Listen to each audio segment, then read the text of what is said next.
Apareceu aqui, tá ok? Pode começar. Começar? Boa noite, tudo bom? Então vamos começar, né? Meu nome é Maria Meire, né? Para quem não me conhece, eu vou falar sobre o capítulo 3, 4, a simetria oculta do amor, né? Meu capítulo 4 é a consciência do grupo familiar. Gente, eu li, achei tão interessante, mas bem complexo, mas ao mesmo tempo bem assim interessante assim de falar, gente, o que que é isso, né? E a consciência é uma as ordens sistêmicas, elas são muito difíceis de definir com precisão, né? Eu Maria Meire, né?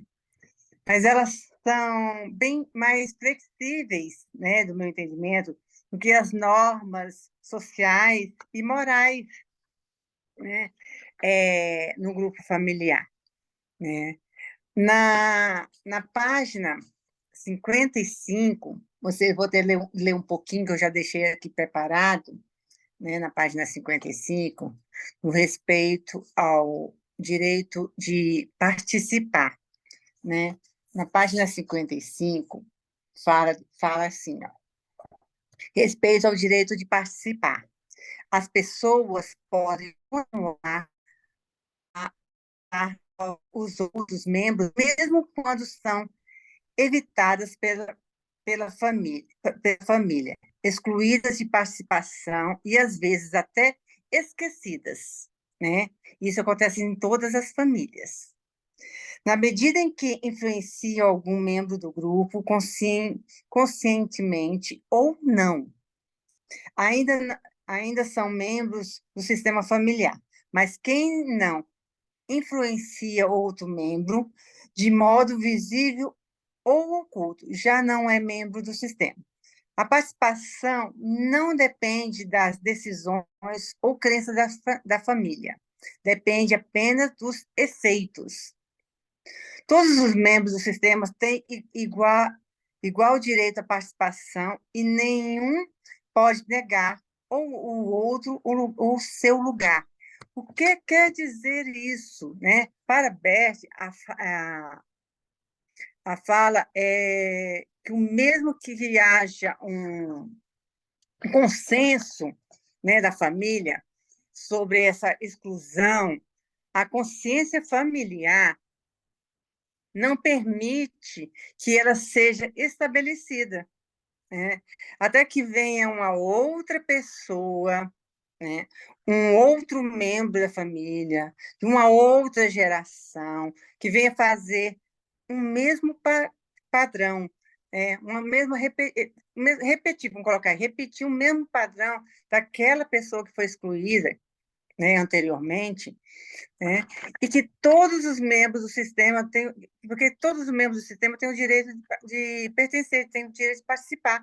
Então, essa pessoa vem mostrando a esse sistema que, opa, tem alguém lá fora que está excluído, e traga e faça este equilíbrio, né? Gente, olha, se vocês precisarem me interromper, por favor, esteja à vontade, viu?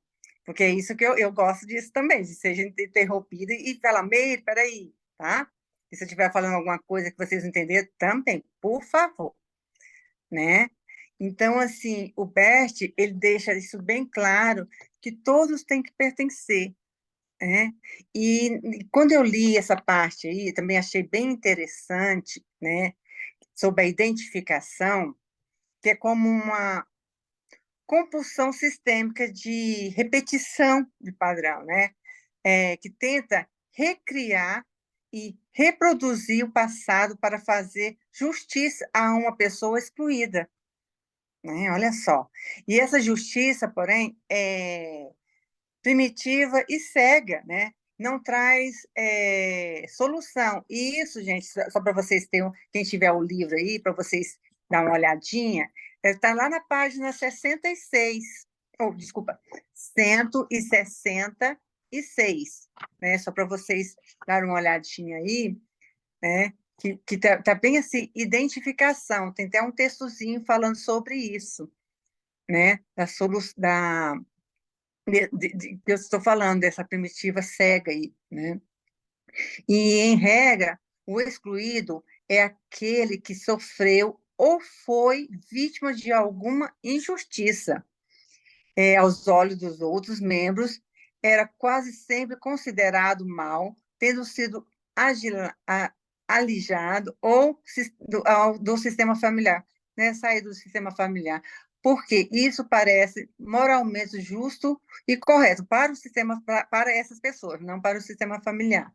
Em tais casos, os que permanecem sentem-se superiores do ponto de vista moral, do ponto de vista moral, mas não no ponto de vista certo para o sistema, né? Para dar o equilíbrio. A dinâmica nuclear é que alguém do sistema recorre a um pretexto moral, o moral é diferente da parte, né, do certo, para reivindicar um privilégio sistemicamente injustificado, ou seja, eu tenho mais direito de pertencer do que você. E isso no sistema familiar não pode acontecer. Todos têm direito, todos têm que têm que pertencer, todos têm os mesmos direitos. O que veio antes, o que veio depois, todos têm esse direito. A expressão do grupo para restaurar todos os seus membros e preservar a integridade exige que uma pessoa mais nova represente o excluído, a excluída, né? Eu achei isso muito interessante, porque na parte, eu até escrevi aqui, e até coloquei, ler pergunta do 168, que vem bem na frente, que o Bert colocou assim, bem, e eu deixei assim, bem claro, né? A pergunta é: poderia explicar, alguém perguntou para o Bert, poderia explicar o que entende pela expressão dupla transferência, né? Porque lá na página 166, né, sobre a identificação, que o Bert fala que é como uma compulsão sistêmica de repetição, né, que tenta recriar e reproduzir o passado para fazer justiça a uma pessoa excluída, né? Todos que foram excluídos do sistema. Essa justiça, porém, é primitiva e cega, não traz solução, né? Aí ela faz essa pergunta para Beth, né? Poderia explicar o que entende pela expressão dupla transferência, né? Aí o Bert fala para ela: tudo que foi reprimido numa família tende a reaparecer nos membros menos capazes de defender-se. Estes são, em geral, os filhos e os netos. E também aqui fala, né, que existe uma parte de tempo, e eu achei interessante isso, essa parte de tempo, né? Não é uma regra, mas o Bert diz que essa parte de tempo por isso que ele fala sobre os filhos e os netos, né? Entre os avós e tal. Então, existe uma lacuna aí de tempo. E essa lacuna de tempo, ele fala sobre os filhos e os netos, fala assim: a dupla transferência é um subtipo da identificação. A primeira ocorre quando uma pessoa mais nova assume os sentimentos de uma pessoa mais velha, via identificação. A segunda ocorre quando os sentimentos do excluído se voltam não para um culpado, mas para um inocente. Inúmeros problemas de relacionamentos exibem essa dinâmica, inclusive situações nas quais a vítima é tão frágil que não consegue reagir apropriadamente. Problema desses envolvem não só as pessoas, mas também a família inteira, da qual qualquer membro pode ser convocado para compensar os erros do outro, né? Então, essa dupla transferência sobre essa identificação, um identificando com o outro, né? Ele dá muito exemplo sobre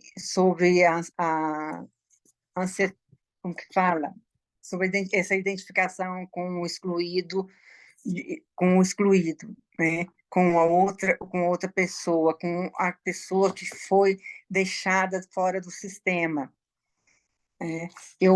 Num exemplo aqui, eu fiquei assim, pensando muito, eu até marquei, né, para falar com vocês, e eu até marquei, coloquei até um ponto de interrogação, que eu achei bem interessante, quando a viúva atiçou a curiosidade do filho, né? Uma mulher ficou viúva ainda jovem e ela amava o marido e não queria deixá-lo descansar em paz. E isso deixou um emaranhamento muito forte, que ela resolveu não procurar outro parceiro, passou a vida inteira nessa parte, né? Mas não conseguiu gozar a vida, ela não foi para frente, ela não viveu, né? E nisso viveu com os filhos até eles saírem de casa e depois voltou ao lar que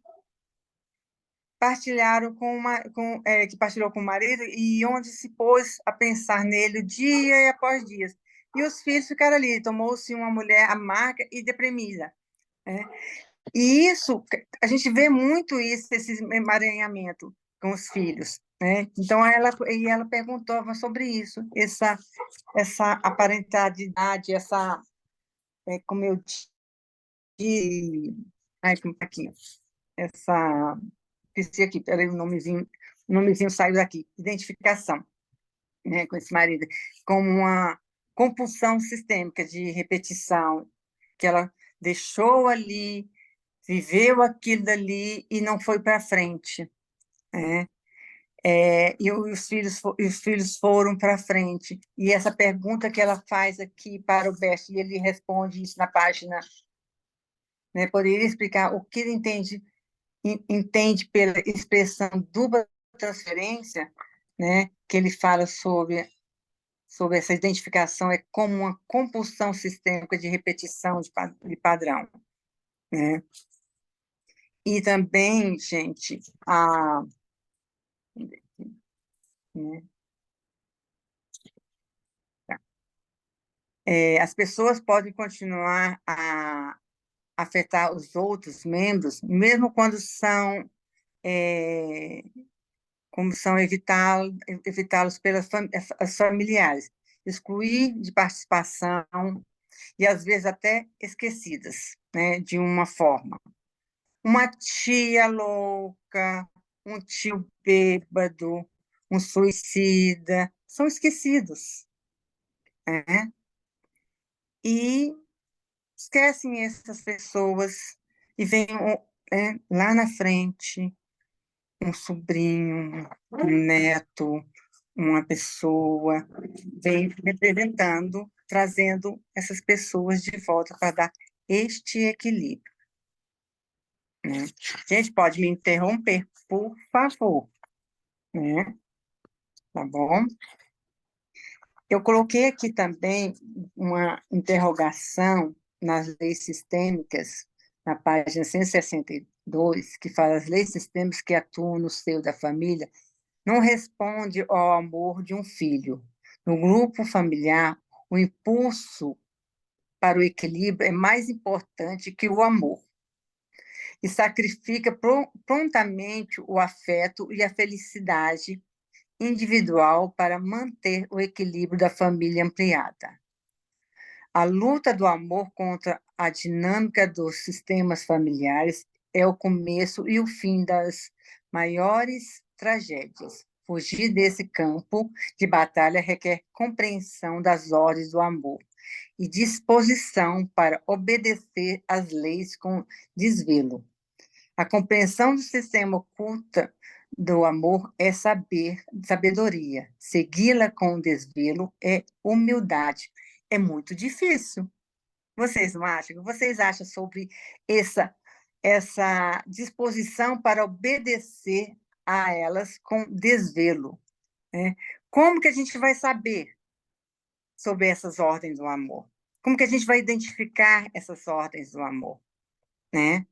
Como vai entender essas ordens do amor? Nós que estamos aqui estudando, já é difícil. Imagine quem não sabe, quem não está entendendo, quem não entende sobre isso, né? Isso é uma interrogação que eu coloco aqui para a gente discutir daqui a pouquinho, né? Que eu coloquei aqui um ponto bem de interrogação para a gente entender sobre isso e ver que como procurar isso no nosso dia a dia, né?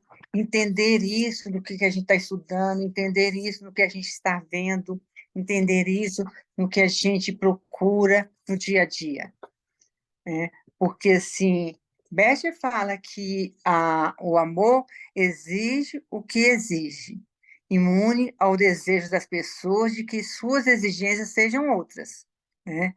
Não se pode infringir a ordem como se infringe uma lei, mas as ordens do amor podem e o fazem, desculpa, e o fazem castigar pessoas que insistem em ignorá-las, né? Então, elas vêm, se não agirmos segundo as exigências do amor, ele se enfraquece e morre. Olha só, né? Mas não sem plantear compensação por tamanha negligência. Se a gente não entende isso, né? Mas o amor, ele não supera tudo. O equilíbrio, sim. O sistema, ele tem o amor, mas o equilíbrio ele é muito mais forte, as ordens são muito mais fortes do que só o amor, né? Então, tem essa visão que todos têm que pertencer, tem que ter o equilíbrio, né? Nesse sentido dessa organização dos grupos familiares, né? Essa organização, esse pertencimento, esse respeito ao direito de participação, esse direito de estar presente, esse direito do equilíbrio, esse direito de pertencimento, é, é mais importante, é mais poderoso do que só o amor, né? É mais ou menos assim, mas se vocês quiserem que eu fale mais um pouquinho, eu falo porque ele é muito complexo, né? Eu não coloquei, não peguei assim, um exemplo para falar e eu só pincelei assim, porque eu achei bem interessante, né? Coloquei algumas paginazinhas, mas fala aí, gente, por favor, me pergunte aí que é mais fácil. Tem alguém aí? Será que caiu? Não, caiu não. Ai, porque só tem uma pessoa aqui, meu Deus. É porque eu tô no carro, que não deu tempo de chegar em casa. Não, mas eu vejo, eu entendo assim, é porque aí você me corrige agora, né? Que eu vou falar o que eu entendi. Aí você diz que você queria que a gente conversasse, né? Porque o amor, quando você tem o sentimento do amor sem essas ordens, né? É o que a gente teve aquela relação até antes de fazer o curso, né? Então, você toma as dores, e sofrimentos geralmente da mãe ou de outras pessoas da família, né? Eh, você começa a viver coisas, né, tentar ajudar e você começa a viver esses sofrimentos. Então, assim, o amor por amor, ele deixa a gente fora do lugar, né, no nosso relacionamento de casal, né, você passa a não respeitar o outro, você vira mãe, vira filha, você sai do seu lugar. Então, é um amor, mas como ele não tem equilíbrio, né, ou em relação à mãe, geralmente você quer cuidar da sua mãe, como a gente aprende socialmente, né, a gente aprende que a gente tem que cuidar como mãe, né, você sai do seu lugar, você sente um peso, você não consegue resolver, você arrasta a dor, você não consegue ser feliz que sua mãe não foi, você, eh, começa a repetir coisas, né, que são padrões da sua família, isso é um amor, mas só que é um amor que te traz dor e sofrimento, porque ele não tem um equilíbrio, né. Então, assim, o que eu entendi, aí você corrige, você que está apresentando, né, que eu entendi que ele diz que esse amor é um amor, mas como ele não tem a ordem, não tem esse equilíbrio, ele passa a ser um amor que não acaba não fazendo bem, né. E que por isso o equilíbrio ele é mais importante. E ele acaba virando, o equilíbrio acaba virando o amor, né? Mesmo as pessoas que falam assim, eu tenho dificuldade de relacionar com a minha mãe, com o meu pai, mas quando você constela essa pessoa e ela passa a ir para o seu lugar, e ela passa a não carregar as dores da mãe, ela passa a entender o que acontece ali naquele sistema, aí surge, quer dizer, o amor que já existe, ele surge de outra forma. Um amor Isso, mais puro. É isso? Agora você sim. que. Alguém quer falar? Oi?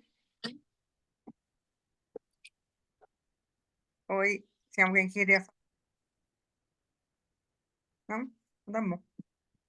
Não, é isso mesmo, Carla. É sentido mesmo. Eu entendi aqui também. Dá esse equilíbrio. Existe o amor, mas o amor por si, né? Ele não sustenta, né? Ele sofre, dói, né? Então, o equilíbrio, sim, a ordem, sim, aí dá essa harmonia, dá esse conforto, né? Sentido assim para a gente entender um pouquinho melhor, né? Se também estiver errado aí, a Fátima Vega ele ajuda a gente, mas é nesse sentido, né? De você, quando eu li essa parte, assim, depois eu li de novo, porque eu fiquei assim, gente, a consciência do grupo familiar. É um grupo, existe ali, é um peso, né, daquele grupo familiar, daquele sistema familiar e tudo que a gente lê, né, e a gente estuda, né? E essa identificação com o outro, e essa identificação que ela coloca aqui, né? Tanto que tem várias perguntas, porque são várias perguntas e respostas do Best, né? E tem umas coisas assim de exemplos, né, que eu não coloquei aqui, que são vários. Tem até aqui ó, uma pergunta: quando um sistema, alguém se identifica com um excluído, isso continuará nas gerações seguintes? O Best ainda fala, parece que há um limite de tempo. Foi quando eu falei daquele limite de tempo, né?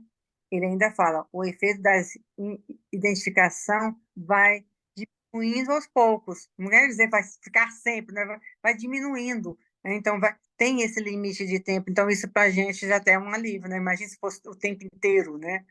E aí, então, a gente vai entendendo É, esse amor. isso aí eu não entendi. Sabe por quê? Você não entendi. Eu te falo. Porque a gente já vê assim, já vimos em alguns atendimentos, até em estudo, que pessoas repetiam padrões de oitava geração, quarta geração. Aí eu não entendi Não, quando esse ele limite coloca, de... tem outra pessoa parece que está querendo falar, não está? Não sei. Quando é, eu vejo uma voz longe. Quando eu entendi aqui, quando ele fala que, tanto que ele fala assim, parece que há um limite no tempo. O efeito das identificações vai diminuindo aos poucos e chega um momento em que cessa. Se, por exemplo, um neto se identifica com o avô por uma razão qualquer e tem seus próprios filhos, não é provável que esses vão se identificar com o bisavô. Eu, pelo menos, raramente presenciei isso. Ele está falando, quer dizer que isso, vão acabar. Não, pode acontecer e pode não Não, acontecer. mas talvez você que leu ver se pode ser isso. Como o filho já está se identificando com a história do avô, com o sofrimento, com a dor do avô, talvez os filhos não precisem mais. Ele já está identificado, já tem alguém identificado, né? Pode ser que o filho se identifique com a dor dele, né? Do pai. Mas ele já está identificado com a dor do avô, já está mostrando, não Sim, sei. Porque se os padrões se repetem por muito porque tempo, já tem uma identificação. E ele o sistema já percebeu a identificação, não é isso? Ele já teve um aprendizado. mas aí, não sei, né? Porque os padrões, eles não se repetem de dores por gerações. Aí Mas quando pode a gente, ser a identificação de alguém excluído, alguém tomar o lugar de alguém, né? A identificação. Identificação não é padrão, é isso mesmo. Identificação é se identificar com aquele lugar daquela pessoa e tal. Pode ser isso, que como o filho já se identificou com aquele lugar, com aquele lugar do avô e tal, os filhos não precisem, né? Já tem alguém que mostra. Aí Isso, pode ser que os filhos se identifiquem até com a dor do pai, né? E o mas pai não está se acontece. identificando com a dor, porque geralmente às vezes a gente atende, né? Então você vê a pessoa que você atende está se identificada com a dor da mãe. Aquela Sim, mãe está identificada com a dor da avó. mas ele não quer que ele vai se identificar com a avó da avó. Ele pode se identificar com a dor da mãe. É, pode ser isso Por que ela esteja. ser identificado com a dor da avó, não quer dizer que ele vai ser identificado, porque ele já viu que já se identificou. O sistema já percebeu a identificação, pelo que o Best Uhum, fala. Pelo que o Best fala. Isso não é. Ele fala que parece que há um limite de tempo. Ele não define que é um limite de tempo. Ele não fala que ó, existe um limite de tempo, cara. Ele não fala assim que existe um limite de tempo. Pelos estudos dele, parece que existe um limite de tempo. Tanto que ele fala no final que raramente presenciei isso, né? Nessa parte, dessa parte do quarto capítulo. Se lá na frente tiver algum outros estudos e tal, mais na frente a gente ainda não sabe, né? Não sei se uhum, Vamos lá. Vamos aqui esclarecer. A gente tem que levar em consideração que esse foi um dos primeiros livros. Quanto mais estuda, mais profundo você consegue chegar, né? A gente tem uma informação que o Peter Spelter conseguiu constelar uma pessoa há 14 gerações atrás. Então, a gente tem que lembrar a idade desses livros também, né? Esse é um livro, um dos primeiros livros que foram escritos, já tem anos, e o trabalho ele vai evoluindo. Isso é importante a gente ter consciência nesse trabalho.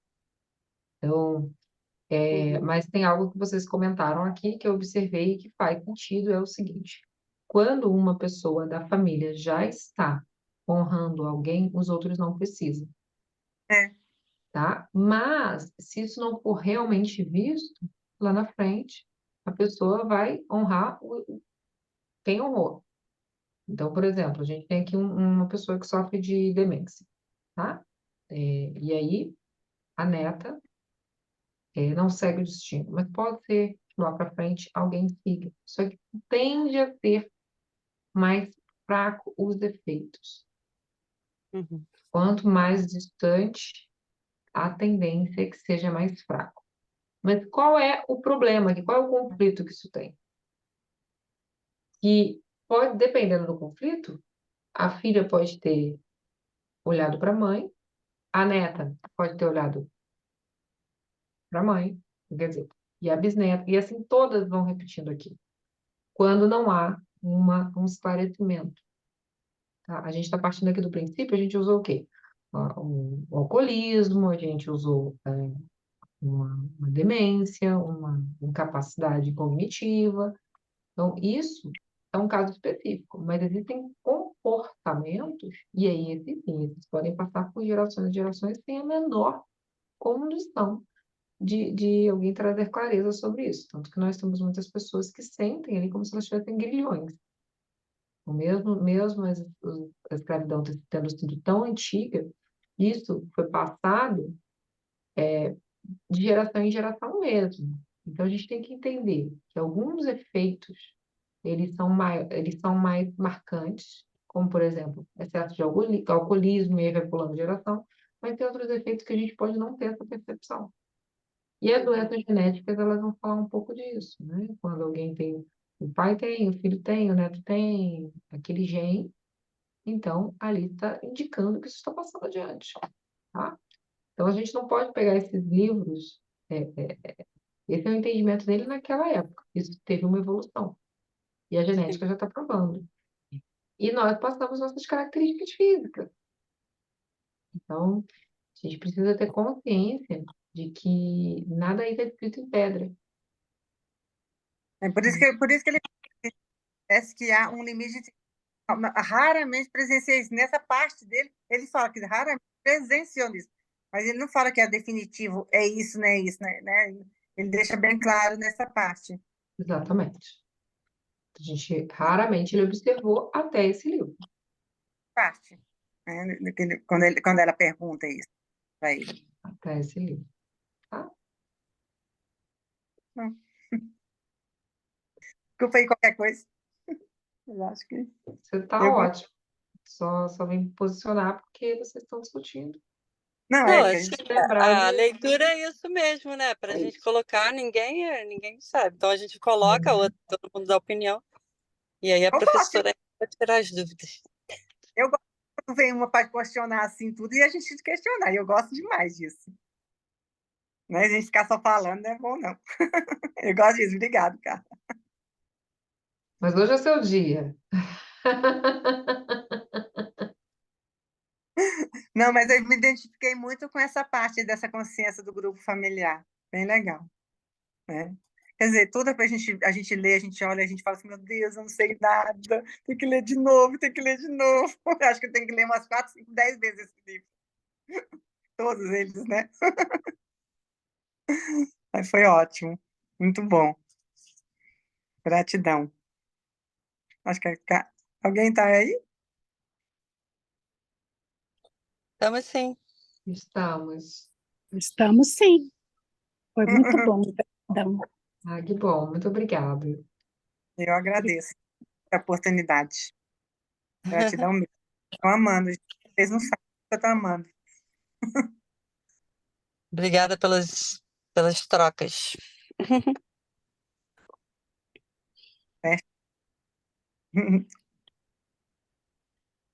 Certo, né? Você não tem aula? Quem é? Sou eu, Acabou? dia 4. Dia 4 sou eu. Uhum.